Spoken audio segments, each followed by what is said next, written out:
마음을 다스리는 사람만이 바라는 인생을 살 수 있다. 자기 절제의 힘을 다른 말로 하면 정신과학으로 볼 수 있다.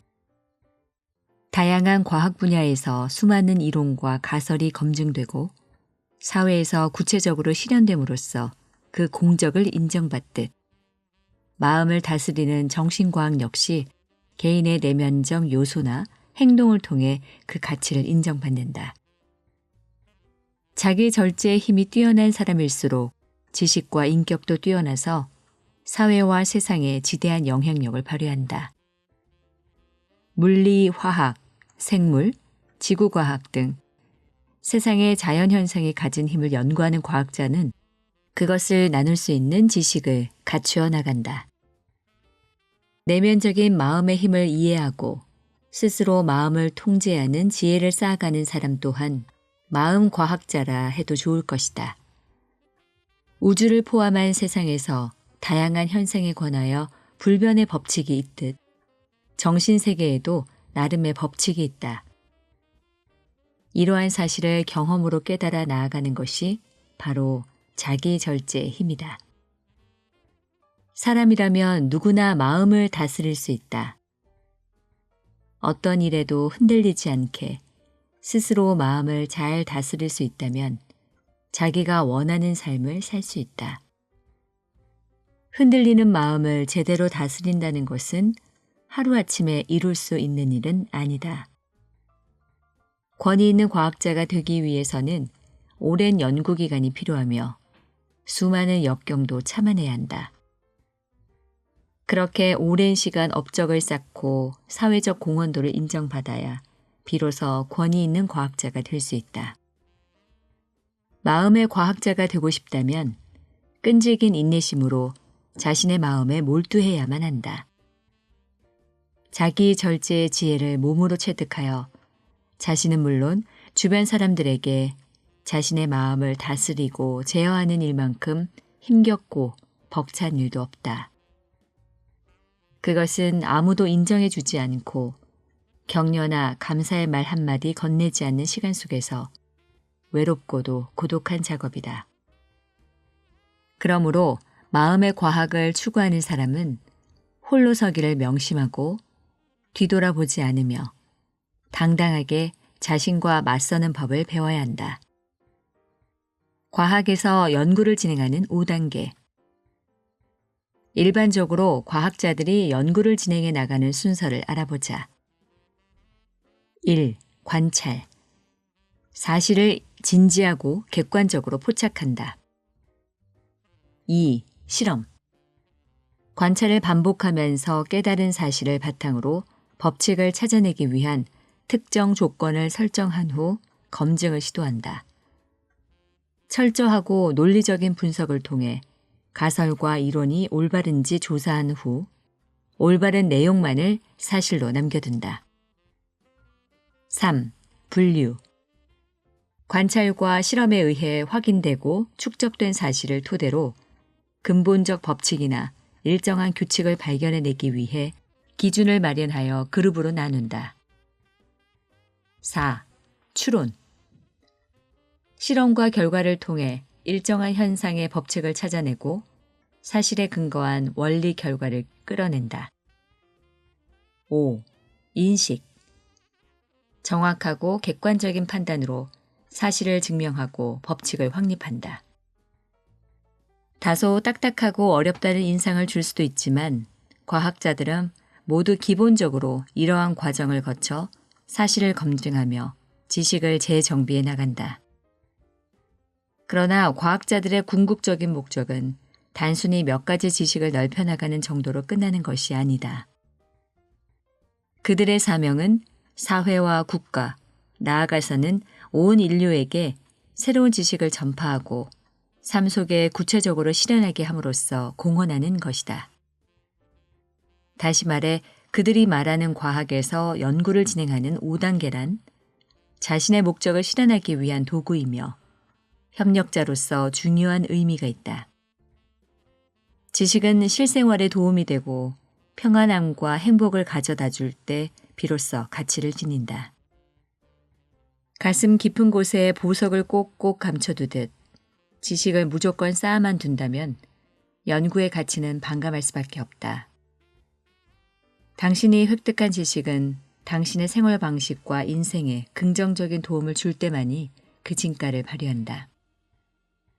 자신의 마음을 다스리고 당당히 맞서는 작업은 고독한 싸움이지만 당신의 가치를 높이는 일이다. 스스로 얻는 지혜와 지식을 올바르게 실천하고 많은 사람과 나눈다면 행복의 씨앗을 널리 전파할 수 있을 것이다. 마음에도 적용되는 과학의 5단계. 어떤 현상을 제대로 관찰도 하지 않은 상태에서 새로운 법칙과 지식을 얻을 수는 없다. 무언가를 알고 싶어 하는 사람은 이미 흥미의 대상이 되는 세계를 가지고 있는 것과 같다. 그리고 그 대상에 대해 왜 그럴까? 어째서 그렇게 되었을까? 라는 의문을 품으며 해답을 얻기 위해 어떤 형태로든 행동하기 마련이다. 알고 싶다는 흥미를 유발하는 대상의 대부분은 무언가 모순되게 느껴지기도 하고 다른 것과는 반대 방향에 존재하는 듯 보이기도 한다. 또한 도무지 알 수 없는 무질서 상태인 경우도 있다.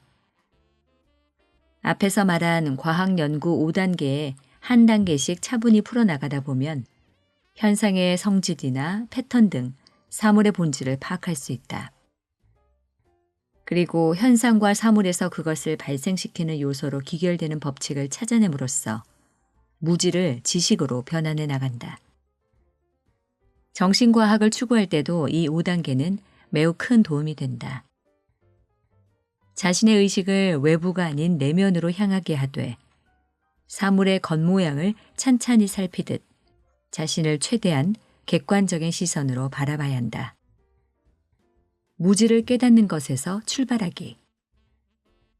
우선 욕구와 감정, 자신을 향한 의식 등 당신의 행동을 유발하는 생각이나 생활 방식의 기준이 되는 사고를 찾아 나서야 한다. 자기 절제가 익숙하지 않은 상태에서는 일관성 없는 생각이 욕구와 감정을 지배하려는 경향이 있다. 마음속의 욕구와 생각이 일치하지 않거나 감정과 사고가 서로 충돌하는 등 많은 모순을 낳기도 한다. 이런 상태에서는 상황과 환경을 올바로 인식할 수 없을 뿐만 아니라 평온한 마음으로 대처할 수도 없다. 이럴 때는 가능한 한 복잡한 일에 얽매이고 싶지 않기 때문에 고통과 불안에서 빨리 벗어나려는 생각만 하게 된다.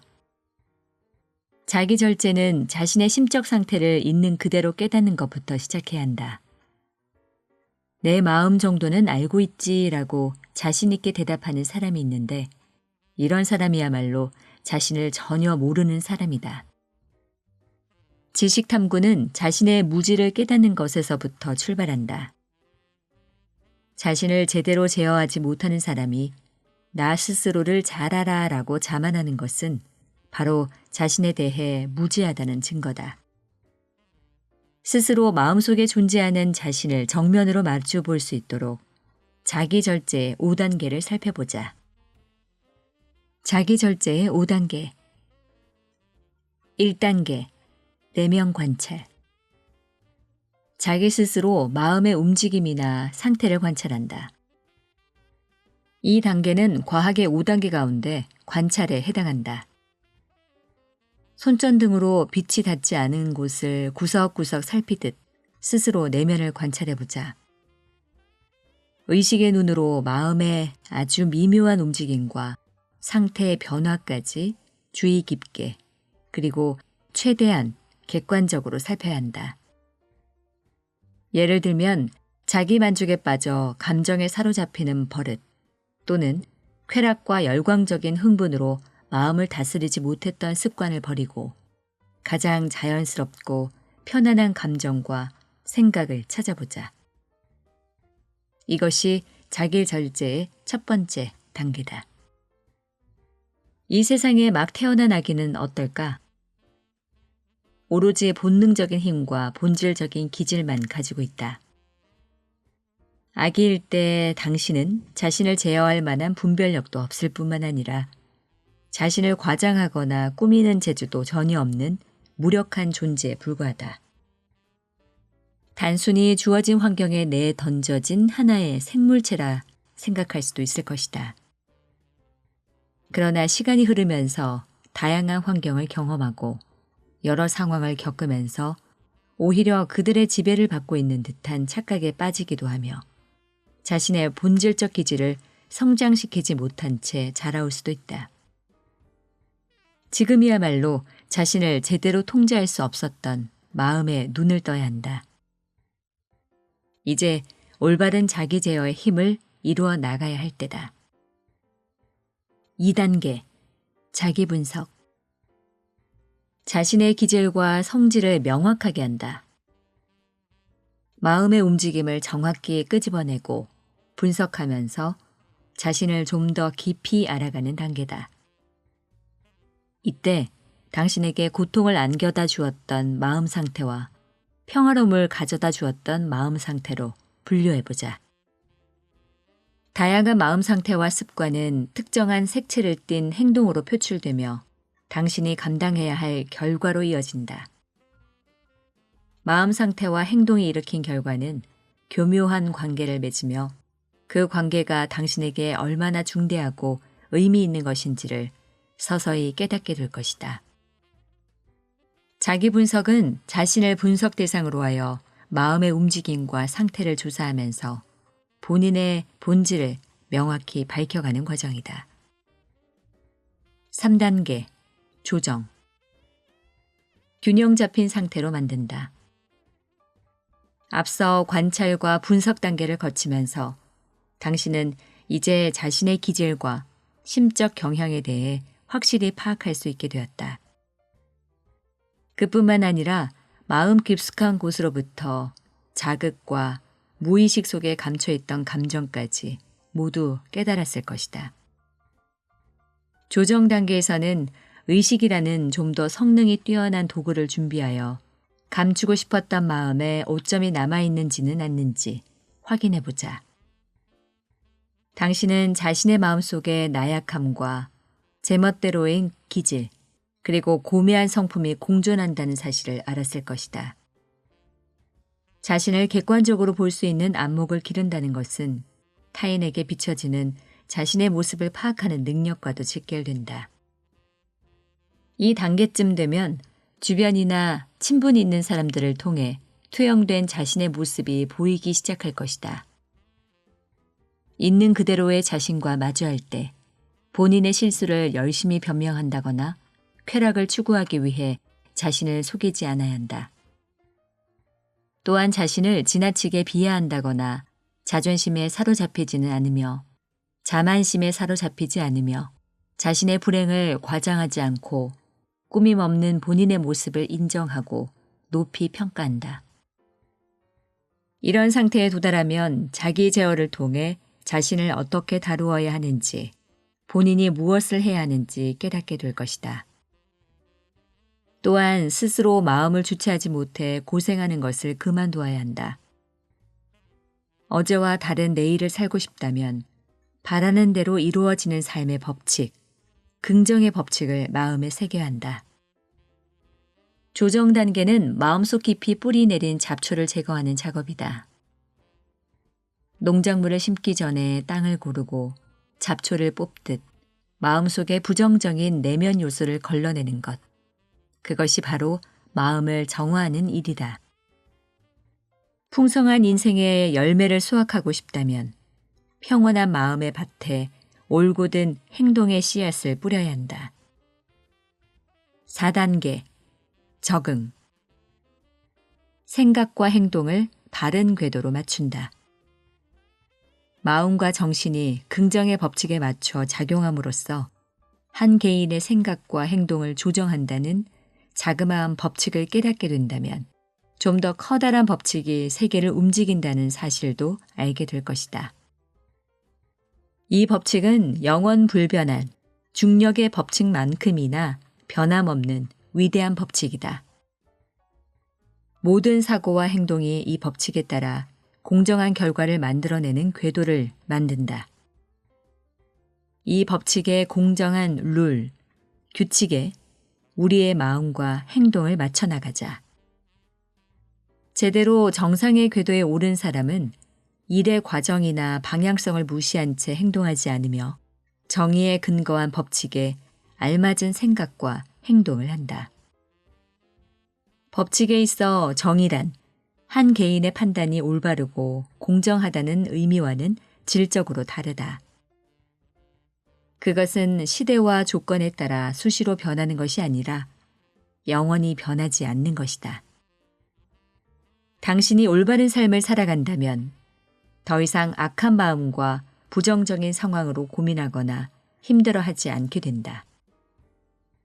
스스로 고난과 힘든 환경을 멋지게 통제하는 관리자가 될 것이다. 자신의 정신에너지를 무의미한 곳에 허비하지 않고 가치 있는 목적을 실현하는 일에 발휘할 수 있다. 원인과 결과의 법칙은 자기 인생에서 스스로를 확실히 제어하게 된다. 인생에서 수없이 흔들리는 마음을 붙잡을 수 있게 생각하고 행동할 수 있게 된다.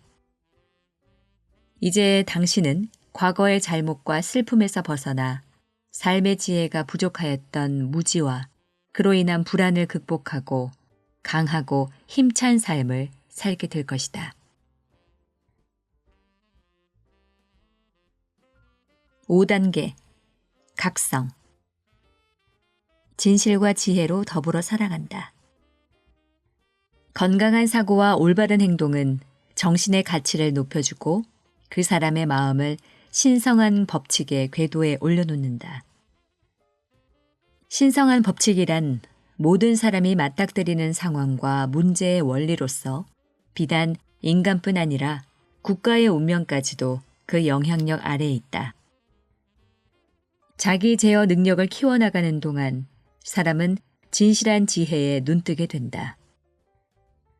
무지를 깨닫고 지식을 쌓으며 그 지식을 삶의 지혜로 바꾸어 나가는 사람이야말로 마음의 과학자다. 자기 제어의 힘을 올바르게 깨달은 사람은 모든 이들에게 행복과 도움을 베풀 수 있는 지식이 자신에게 있다는 사실을 깨닫는다. 누구에게나 적용되는 보편적 지혜를 자기 인생에서도 찾아낼 뿐만 아니라 사람들을 대할 때도 본질적으로 변함없는 가치관과 행동으로 다가갈 수 있다. 안 좋은 상황이나 갑작스럽게 문제에 직면한다고 해도 올바른 생각과 행동을 통해 긍정적인 결과를 낳게 될 것이다. 지식과 지혜는 많은 사람과 공유하라. 시대를 초월한 지혜는 단순히 당신 자신만을 위한 성과가 아니다. 물론 처음에 당신이 자기저에 관한 지식을 갈망했던 이유는 스스로를 제대로 알고 통제함으로써 인생을 긍정적인 방향으로 전환하고 싶었기 때문이다. 그러나 일단 5단계까지 완주하며 스스로 행복의 길로 들어섰다고 만족해버리면 더 이상의 발전은 없을 것이다. 하지만 5단계 전 과정을 뛰어넘는 다음 단계가 아직 남아있다. 그것은 당신의 지식과 지혜를 많은 사람과 나누고 공유하는 것. 개인적인 이익과 행복에만 머무르지 않고 당신이 깨달은 지식과 지혜로 이루어낸 결과를 많은 사람에게 널리 전파하자.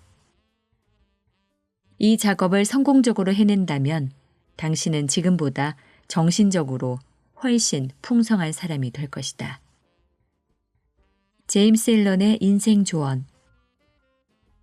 우리 집에는 아름다운 정원이 있다. 그 정원에는 겨울 동안 무수히 많은 새들이 모여든다. 나의 하루 일과는 그 새들에게 모이를 주는 것으로 시작한다. 모이를 쪼아먹는 그 새들을 관찰하다 보면 새들은 나에게 놀랄만한 광경을 보여준다. 어느 날 나는 한 덩어리의 빵을 새들에게 던져주었다. 그 빵은 평소 새들에게 주던 것보다 훨씬 많았다. 그 많은 새들이 충분히 배고픔을 달랠 수 있는 양이었다. 그런데 빵을 던져준 순간 전혀 예상치 못한 일이 벌어졌다. 충분한 모이를 주었음에도 불구하고 새들 사이에서는 격렬한 싸움이 일어난 것이다.